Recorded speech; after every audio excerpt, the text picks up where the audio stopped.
Okay, so kita sambung untuk yang semalam, hari tu pula. Okay, sambung yang semalam. So kita nak tengok discuss lah soalannya. Contoh yang soalan 15, dia bagi first 6 successive IE untuk elemen B. So based on data, determine the block and group for B and then suruh explain lah. Okay, so benda pertama kan saya kata semalam, sila buat IE punya ratio, which is kena tunjuk di mana first awak kira IE2 bagi IE1, lepas tu IE3 bagi IE2, and then IE4 bagi IE3, IE5 bagi IE4, and then IE6 bagi IE5. Okay, so kena tunjuk lah calculation ni sebab dia dah bagi data, which is kita kena tunjuk dia punya calculation untuk ratio. Okay, siapa paling tinggi dia punya ratio? Siapa dah kira?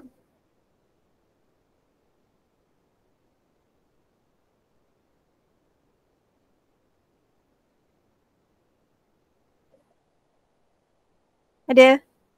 Siapa yang dah buat?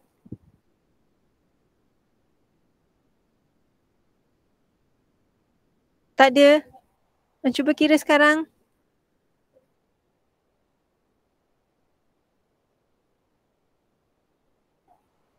IE6 dengan IE5. Berapa nilai dia, Tan? 5.96. 5.96. So sama ada awak highlightkan ke ataupun awak bulatkan dia ke ataupun awak kotakkan dia lah. Bila awak dah kira dah dapat tahu dia punya ratio tu paling tinggi. Okay, so kita nak explain. So explain yang semalam saya dah bagi dah.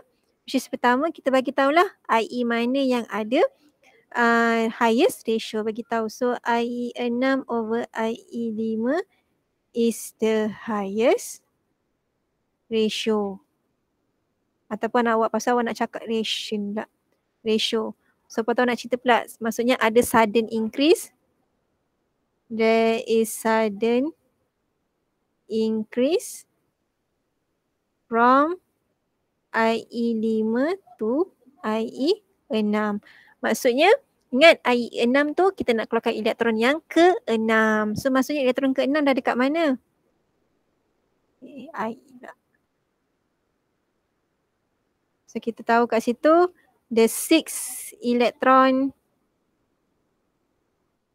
is harder to remove. Susah kita nak keluarkan elektron yang ke-6.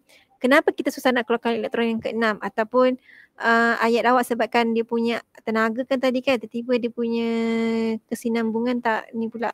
Kalau tengok daripada nota saya, the 6 electron need salah pula. Bukan ni. More energy needed. Kalau tengok daripada nota saya, more energy needed to remove the 6 electron. Jangan buat ayat short form bila dalam assignment, jangan tulis E saja, elektron pun jangan buat short form E dot macam tu. Ini nota saja.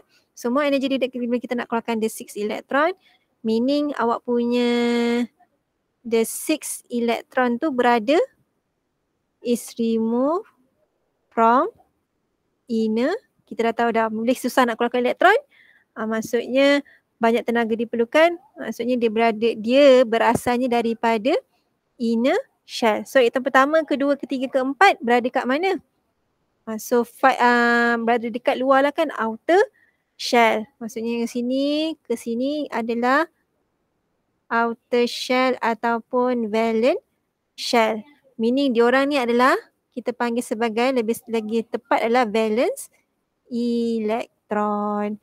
So daripada situ kita dah tahu dah dia ada berapa valence elektron untuk elemen B. So elemen B ada, there are 5 valence elektron untuk B. So kita tahu dia ada 5 valence elektron.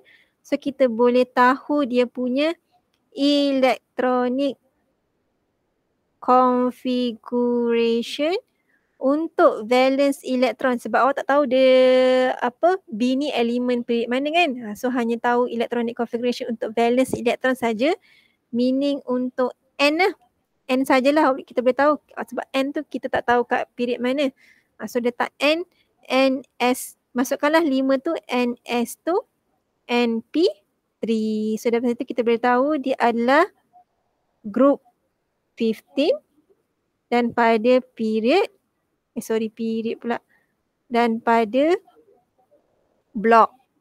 Sebab awak takkan tahu period. Okay, kita boleh tahu blok sahaja, group dan blok sahaja. So blok B.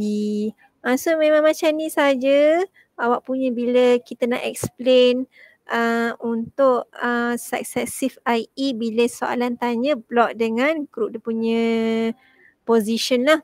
So inilah cara nanti dekat assignment juga sila senaraikan ratio, kena tunjukkan jalan kerja ratio, and then pastikan adalah table successive IE sebab soalan minta pun kan dekat dalam table, dekat dalam soalan tu dia minta minimum, tak salah saya minimum 6 data lah untuk successive IE awak. So nak letak, kalau contoh sodium ada 11 elektron, nak letak ke 11 elektron pun boleh, tak ada masalah. Kalau malas guna je lah minimum, ambil je lah 6. Okay, tapi cara jawabnya, skemanya lebih kurang macam ni sahaja. Okay, ini untuk dalam bentuk data. Ataupun soalan boleh keluar dalam bentuk objektif pun macam ni. Dia bagi 6 data. And then dia terus tanya, okay macam mana kita nak tentukan dia punya blok dengan period. So kena buat jugalah, kena kira lah dengan pantasnya. Bila objektif tak payah tunjuk lah sebab objektif kan. So hanya dapat kira IE. So dari situ boleh tahu berapa dia punya valence elektron. So daripada valence elektron boleh tahulah dia punya group dan juga blok. Okay, pergi yang soalan 16. Yang ni dia kasih banyak-banyak lah elemen. Ada 3 elemen kat situ. So dia suruh minta predict the group of X dalam predict table. Give your reason. Reasonnya, caranya samalah untuk yang A. So caranya sama untuk A di mana kena dapatkan IE punya ratio seperti biasa. So untuk X awak IE2 over IE1, lepas tu IE3 over IE2, and then IE4 bagi IE3, and then IE5 bagi IE4. So kalau kes ni siapa paling tinggi untuk yang X? Yang sini A untuk elemen X. Kalau tengok dia pada 4th to 5th lah kan? 4th to 5th 6.13, thank you. Okay, thank you Tan. 6.3. So dari situ kita tahu explanation sebab dia suruh bagi give reason. So explanation dia sama tadi juga. Bagi tahu highest. So IE5, IE4 adalah the highest ratio. Maksudnya ada sudden increase dalam awak punya IE4 to IE5. Meaning more energy needed bila kita nak keluarkan, ingat elektron IE kelima ni untuk elektron yang kelima. So more energy needed to remove the 5th electron. So kita dah tahu dah, bila lagi banyak tenaga, lagi susah kita nak keluarkan elektron, lagi susah maksudnya elektron tu berada dekat mana. The 5th electron is in inner shell. Sebab kan dalam inner shell maksudnya dalam inner shell settle, lepas tu maksudnya 1 hingga 4 adalah awak punya valence elektron untuk yang X. So untuk yang elemen X dia ada 4 valence elektron. So dia punya electronic configuration 1s2, ns2, np2. So kat situ boleh tahulah dia group berapa. Soalan hanya suruh dapatkan group sahaja. So group dia adalah group 14. So macam tu je lah. Nak tentukan sama je macam tadi. Nak tentukan group dia macam mana. Give reason. Reason awak daripada atas satu lah. Sebabnya ada sudden increase daripada IE4 to IE5, meaning more energy needed to remove the 5th electron. Maksudnya dia hanya ada 4 sahaja valence electrons. So electronic configuration NS2, NP2. So maksudnya kita tahu dia group 14. Okay, pergi B. Dia minta valence electronic configuration of Z. Konsepnya sama je macam A juga. Dia minta write the valence electronic configuration. Dia tak suruh bagi reason ataupun tak suruh explain.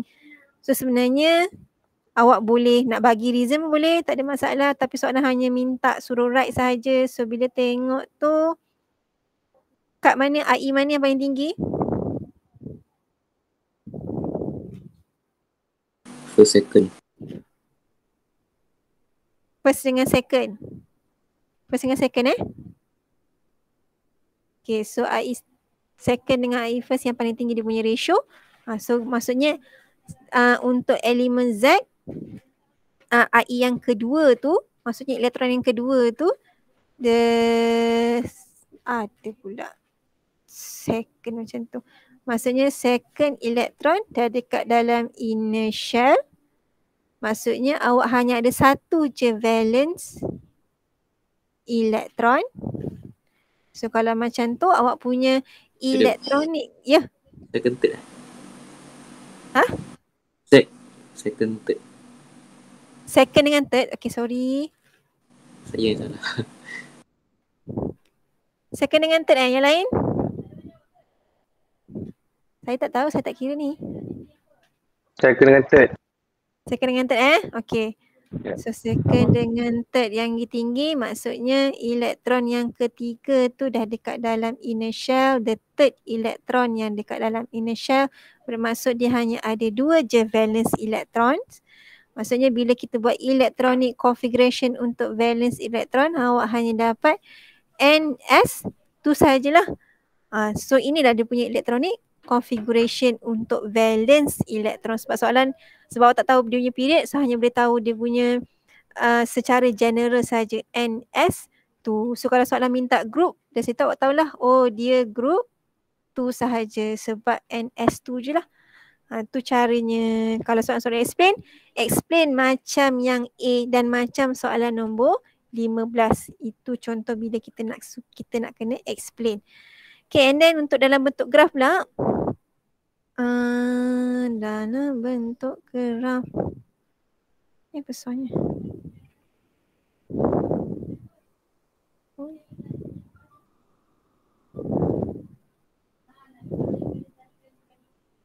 Okay, usahakan. Okay, kalau bentuk graf. Kejap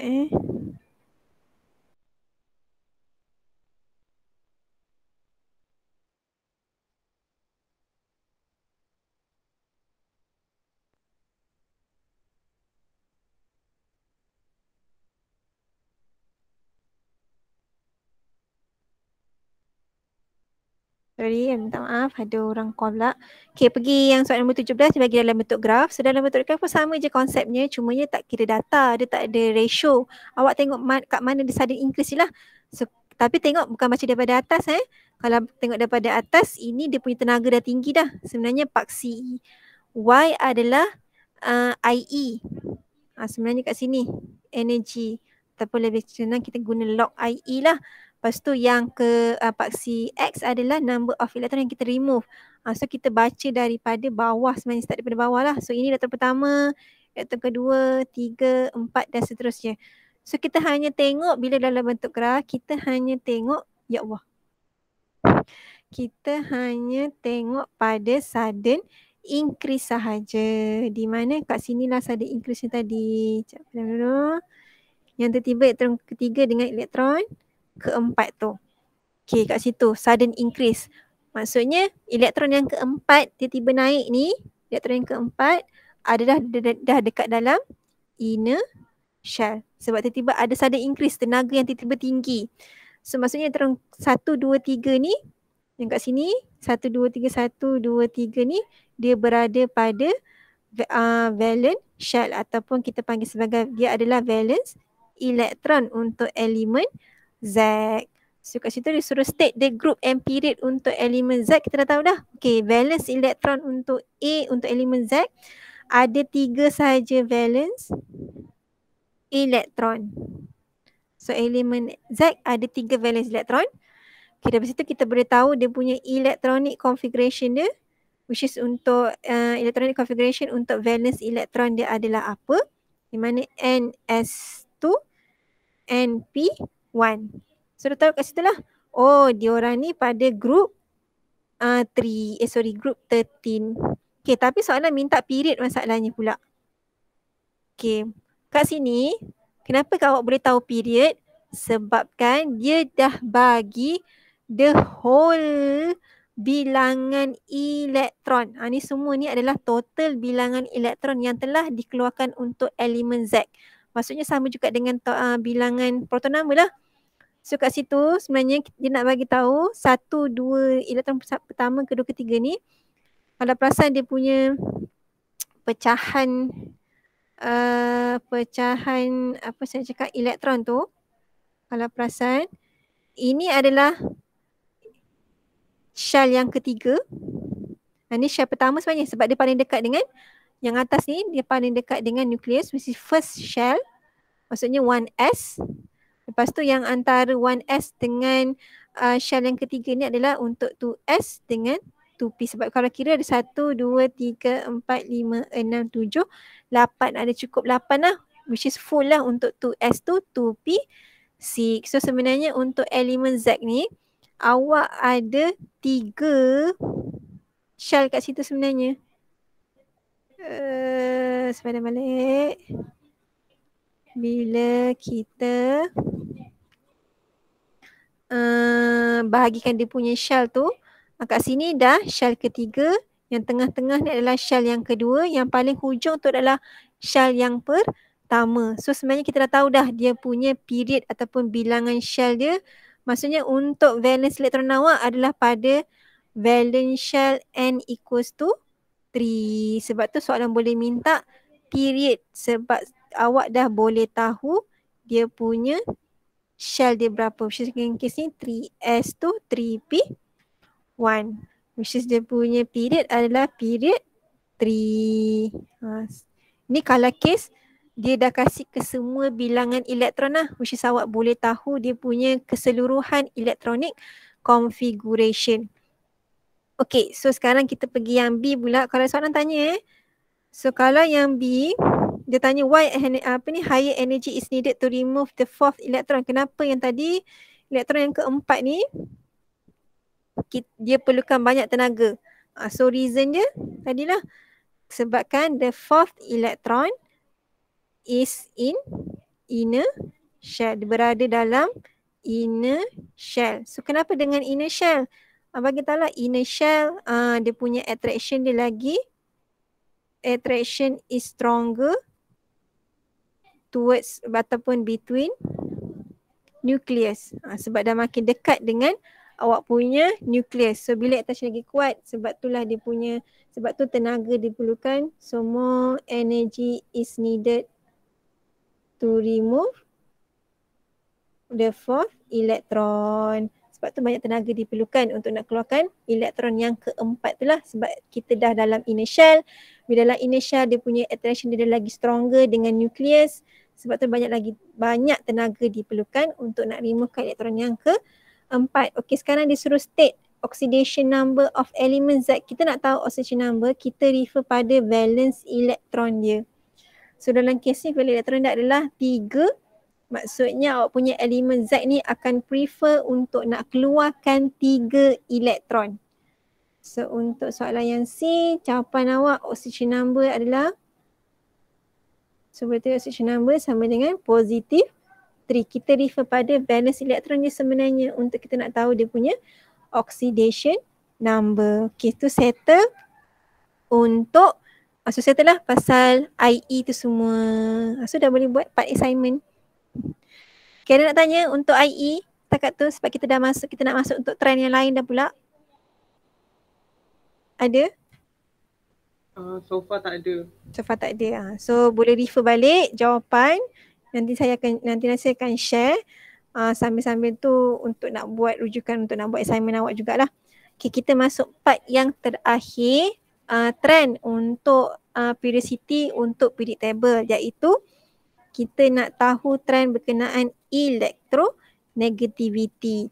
Okay, apa itu elektronegativity? Nama pun elektron, dia berkenaan dengan yang lagi negatif lah. Okay, kita nak tengok bila across period samalah case ni. Bila across period, Elektronegativity dia awak makin meningkatkan makin menurun. Down the group makin meningkatkan makin menurun. Okay, kita cerita dulu apa itu elektronegativity. Okay, elektronegativity adalah ability ataupun dia ability tu apa? Apa nak cakap ability?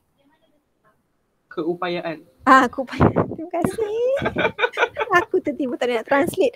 Keupayaan awak, keupayaan sesuatu atom, bukan awak, keupayaan untuk sesuatu atom tu untuk nak tarik siapa? Tarik elektron lebih kepada diri dia. So keupayaan satu elektron tu, bukan elektron, keupayaan satu atom tapi khas untuk covalent bond sebab covalent bond yang kita ada share elektron. Okay, kalau dalam kes ni ability ni khas untuk yang dalam covalent bond je tau. Sebab kita siapa lagi tarik lagi kuat. Kalau tengok gambar Raja ni, orang putih ni sama, maksudnya dia equally strong, maksudnya dia tarik sama, maksudnya tarikan dia orang adalah sama, nak tarik elektron tu sama. Sebab tu contoh yang untuk A ni mewakili orang yang putih tu lah. Tarikan sebab kenapa? Elemen dia sama Cl dengan Cl. So tarikan ability untuk klorin dengan klorin, ability nak tarik elektron yang diorang share, sebab diorang share 2 elektron dekat sini tengah-tengah ni. So ability untuk nak tarik elektron tu, diorang ni sama je. So elektron yang diorang share tu duduk kat tengah-tengah. Share kat tengah-tengah. Tak ada nak ke arah klorin satu lagi, tak ada ke arah klorin yang sebelah lagi. Sebab kenapa? Ability diorang adalah sama. Kenapa? Sebabkan elektronegativity untuk elemen tu adalah sama. So senang cerita, same atom, samalah juga same elektronegativity. So bila lain je atom ataupun sesuatu elemen, lainlah juga dia punya elektronegativity. Itu yang contohnya hidrogen dengan klorin. Kalau kes macam ni, klorin dia ada higher elektronegativity di mana dia lagi kuat tarik. Dia lagi keupayaan dia untuk tarik elektron, nak attract elektron ke arah diri dia lagi tinggi compare dengan hidrogen. So sebenarnya tu kalau perasan elektron cloud yang macam bulat, macam contoh yang klorin dan klorin ni, kita panggil elektron cloud. Elektron cloud diorang ni sama je lah untuk klorin dengan klorin untuk Cl2. Tapi untuk HCl, perasan elektron cloud ni maksudnya elektron yang diorang share ni, ada 2 elektron yang diorang share, elektron tu lebih suka lepak dekat klorin. Dia suka lebih kepada klorin. Kalau nak bergerak kau mesti pergi klorin dulu. Hidrogen tak berapa sangat. Dia pergi tapi tak jarang-jarang. Sebab tu dia punya elektron cloud tu lebih membukit ataupun lagi membesar pada arah klorin. Sebab elektron yang diorang share tu lebih kepada klorin. Itulah elektronegativity. Ability untuk nak tarik elektron ke arah diri dia. So siapa lagi kuat tarik, maksudnya lagi tinggilah dia punya elektronegativity. Okay, so ada value, tapi value ni awak just tahu je, nama dia kita panggil sebagai Pauling, iaitu developed by Linus Pauling. Dia assignkan dalam predictable awak, fluorine adalah paling tinggi, the most highest electronegativity. So senang cerita, across period maksudnya lagi ke arah fluorine, lagi across period ke arah klorin, lagi tinggi electronegativity. Bila down the group, confirm lah lagi jauh daripada fluorine, lagi rendah lah dia punya electronegativity dia. Dia macam tu je, senang je. Ingat fluorine paling tinggi. So paling dekat dengan fluorine, lagi kuat lah electronegativity dia. Sebab fluorine yang paling tinggi, so siapa paling dekat, itulah lagi tinggi electronegativity dia tu. Okay, so kalau dia punya explanation, sebab ingat ini dalam awak punya assignment pun ada, across period. So dia punya jalan kira pula. Cara nak explain sama je, which is ada 2 faktor, proton number ke ataupun Shell, sebab kita refer pada atomic size. So tadi saya bagi tahu dah IE pun dia punya point dia sama, 1, 2, 3, 4 ni memang akan ada. Cuma penambahan ni adalah pada 2 point yang bawah. Kalau IE dia lain lah. Kalau electronegativity pun lain. So kalau untuk saiz kecil, maksudnya bila awak punya atom ataupun elemen tu saiz dia kecil, dia sebenarnya tendensi untuk nak tarik elemen dia ke arah diri dia lagi kuat sebab dia dah kuat tarik. Tadi dah memang stronger dah attraction dia. Attraction dengan valence elektron yang paling luar pun dah memang kuat. So confirm lah dia boleh tarik elektron yang dengan orang lain lagi.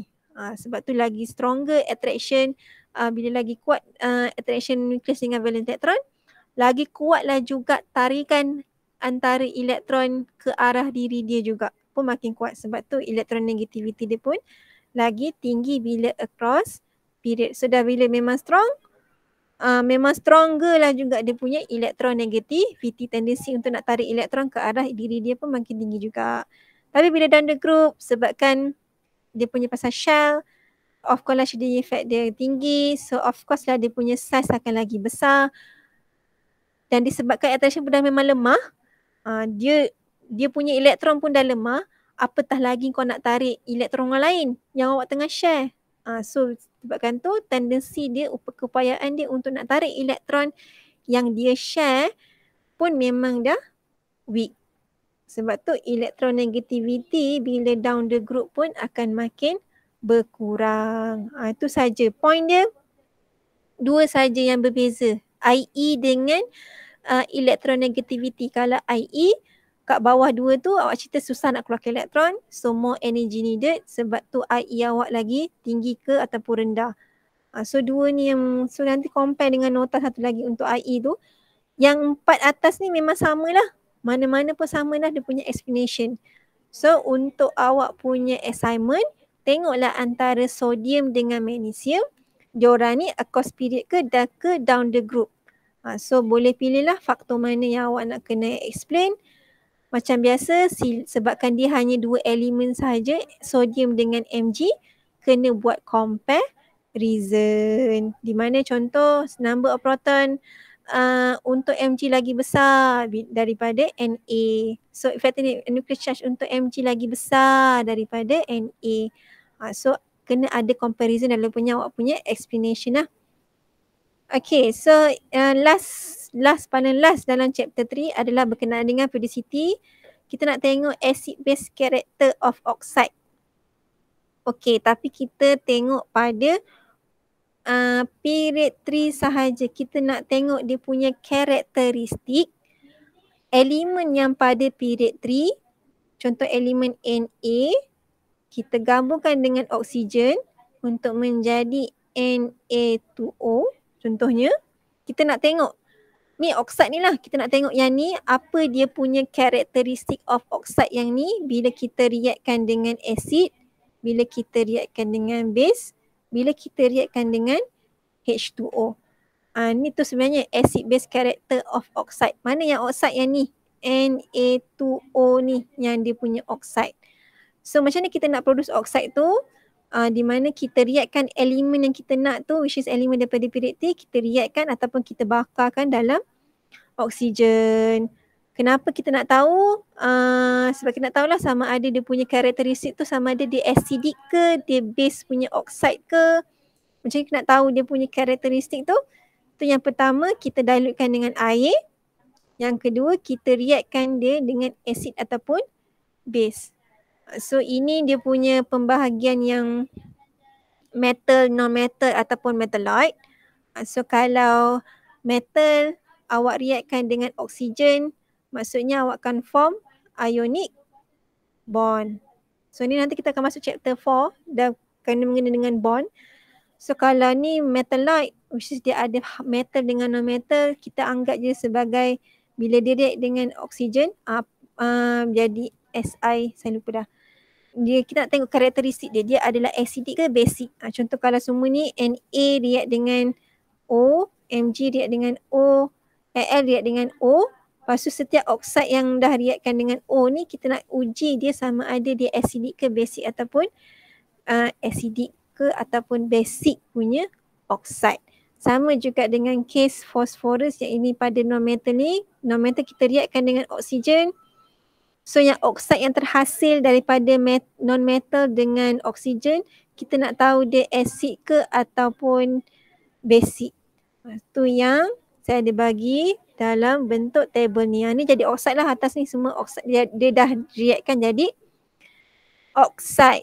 So yang pertama tadi, macam mana kita nak tentukan dia adalah, macam mana kita nak tahu dia punya karakteristik? Yang pertama kita dilutekan dia dengan air, kita reaction dengan air. So apa reaction yang berlaku? Oh ni ada reaction. Kita reaction MgO, magnesium punya oxide react dengan oksigen O, ada reaction. Kalau aluminium react dengan dengan H2O, okey, tak ada reaction sebab dia insoluble kat situ. Sama juga dengan silikon. Boleh tengok kat situ, bolehlah baca, bolehlah refer. Lepas tu kita nak tahu pula karakteristik dia acidic ke basic ke. Kita reaction lagi pula dengan acid dengan base. So kalau dia ada reaction dengan acid, ni semua ada reaction dengan acid, maksudnya awak punya oxide ni semua adalah kita panggil sebagai basic oxide. Okey, tapi kecuali kalau perasan kat sini, kecuali Al2O. Al2O adalah amphoteric. Sebab kenapa kita panggil dia sebagai amphoteric? Sebab dia boleh react dengan acid dengan base kedua-duanya. Kalau perasan, acid dia boleh react dengan dengan base pun dia ada reaction. So kita panggil sebagai amphoteric. Dia boleh jadi base. Maksudnya dia boleh jadi basic oxide, dia juga boleh jadi acidic oxide. Dia boleh dua-dua. Tapi kalau orang lain, hanya salah satunya lah, basic ke ataupun acidic oxide. So boleh refer. So kalau untuk silikon dengan phosphorus, sulfur dengan klorin, diorang hanya ada reaction bila reaction dengan base sahaja. Bila dia ada reaction dengan base, maksudnya of course lah dia ni, diorang ni semua adalah acidic.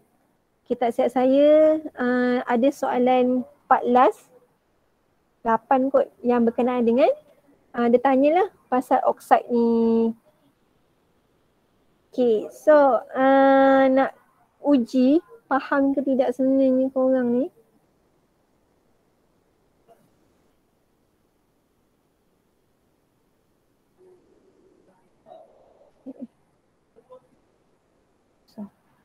Okay, sekarang ni kita nak tahu siapa paling besar, siapa yang paling besar ionic radius.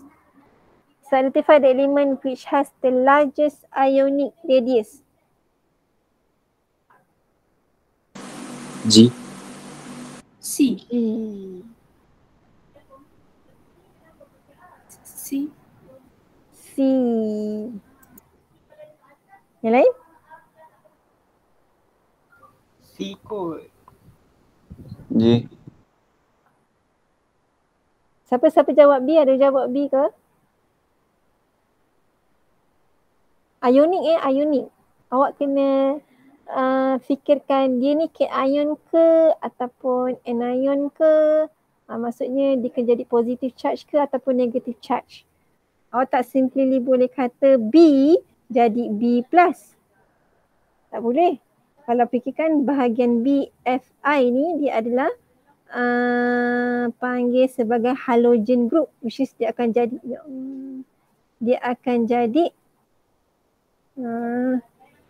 saya tak lock. Dia akan jadi negatif punya charge. Lepas tu tak boleh nak gerak aku ni.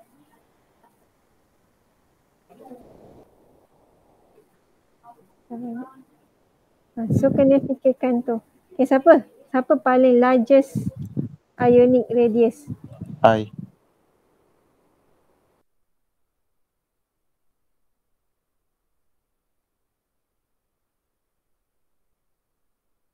D. I.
Halah. Dengar tak tadi saya cakap? Aku baby tapi tak bawa suara punya. Dengar sampai part mana? I. I. Okay, jawapan dia I sebabkan I dah memang bilangan shell dia dah paling banyak. Of course ada lagi besar. Lepas tu kalau fikirkan ion pula, ion kena ingat dia adalah group 17. So group 17 tendensi untuk terima elektron. Ingat ini adalah non-metal. Non-metal tendensi untuk jadi anion. So dia akan terima elektron lagi banyak elektron. Maksudnya lagi banyak awak punya repulsion pun lagi tinggi, tapi attraction akan makin lemah. Sebab tu size akan lagi besar. Memang sasar pun kita pilih I lah sebab memang bilangan shell dia paling banyak. Okay, kalau B, smallest atomic radius, paling kecil. Yang lain? B. Okay, so jawapan dia untuk yang B adalah B lah. Smallest atomnya untuk atom. Kena fikirkan shell yang paling sikit, which is antara A ataupun B. Lepas tu kena fikir across period, maksudnya paling ke kanan lah, which is yang paling kanan. Dan paling sedikit bilangan shell adalah B. So of course lah B has the smallest atomic radius. Okay, C has the lowest first IE. G.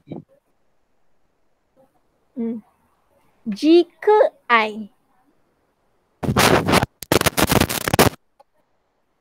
Apa Izzuan?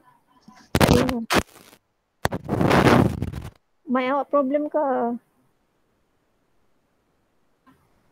Sebab tak dengar.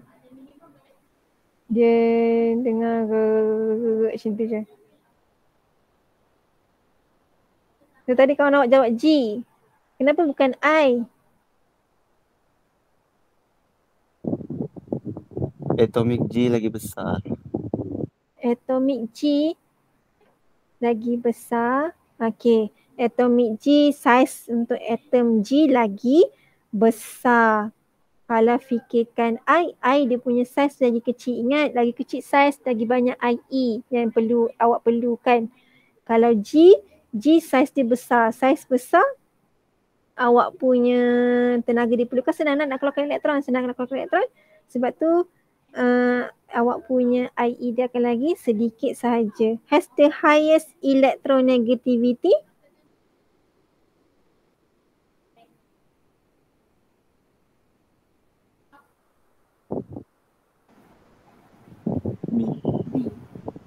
B, sebab B sebenarnya adalah mewakili fluorine lah sebenarnya. B ni adalah the highest, maksudnya F lah sebenarnya fluorine lah kat situ. Fluorine kedudukan dekat situ Dia pada 9, proton number dia 9, maksudnya kedudukan dia dekat situ, dekat dengan sebelah tu neon, so dekat dengan helium tu lah. So dia adalah fluorine. So B adalah the highest electronegativity. Okay, kalau E, dia form amphoteric, garam dengan oksigen tadi. Baru cerita tadi. Maksudnya elemen yang mana? D. Sebab D adalah group 13, which is aluminium sebenarnya. Ni sebenarnya aku kena refer periodic table lah, tapi kalau tak ada tak apa. Dia bagi periodic table lah, tapi dalam bentuk soalan. Okay, ni daripada tutorial. So soalan yang 19-20 ni boleh tengok nota saja. Di mana untuk describe setiap elemen untuk period 3. Tengok balik. For each type give example. Tak payahlah tulis, tengok je lah, refer je lah balik nota. Kena tahu sebab soalan UPS boleh keluar, dia kata yang mana satukah amphoteric punya okside. Kena ingat lah, aluminium sahaja yang akan membentuk amphoteric punya okside. Kalau metal akan buat basic oxide. Kalau non-metal akan produce acidic oxide. Dan kena tahulah okside tu dia punya setiap contoh elemen tu dia punya okside, bentuk okside tu macam mana. So untuk yang nombor 20 tu boleh refer juga kepada nota tadi. Key formula type bonding present. Tadi kalau bonding present tu maksudnya dia covalent ke ataupun ionic bond. Tu je lah. And then acid base character of egg oxide. Lepas tu bagi tahu yang mana exhibit amphoteric punya behavior. So dalam kes ni confirm dah aluminium yang menjadi amphoteric punya oxide. Ni semua daripada nota saja. Okay, yang ni yang daripada awak punya assignment. Tadi nombor 7 nanti dapatkanlah definition electronegativity and then compare lah electronegativity untuk awak punya kes ni Na dengan Mg. Bagilah tahu kenapa Na, kenapa Mg, mana yang lagi tinggi electronegativity dia ataupun awak cerita siapa yang paling lemah electronegativity dia. Depends lah. And then nombor 8 yang tadi saya bagi tahu acid dengan base of its oxide. Okay, perasan dia minta tu suruh write the corresponding equation. Yang dalam nota saya cumanya tak ada yang nombor 1 ni. Formation of oxide. Kalau yang reaction with water, acid dengan base ni ada. Lepas tu state properties ni pun ada lah dalam nota. Yang nombor 1 ni tak ada. Nombor 1 ni sila carilah. Maksudnya cari apa? Dia minta formation of oxide. Maksudnya equation Na menjadi NaO2. Na2O. Apa dia punya equation dia yang betul? Sama juga dengan Mg menjadi MgO. Apa equation dia yang betul? Ni je lah awak kena cari sebab tak ada dalam nota saya tak ada bagi. Tapi yang nombor 2 dan nombor 3 daripada nota saya pun boleh, tak ada masalah. Memang sama je lah. Ataupun awak tak nak tengok nota saya pun tak ada masalah pun. Cari je lah. Tu saya nak bagi tahu lah. Sila make sure dapatkan equation macam mana awak produce oxide untuk elemen dalam assignment awak tu. Okey, ada nak tanya? Kakak tu? Tak ada. Okey, kalau tak ada, itu saja kita punya tutorial hari ini. So dah habis ya chapter 3.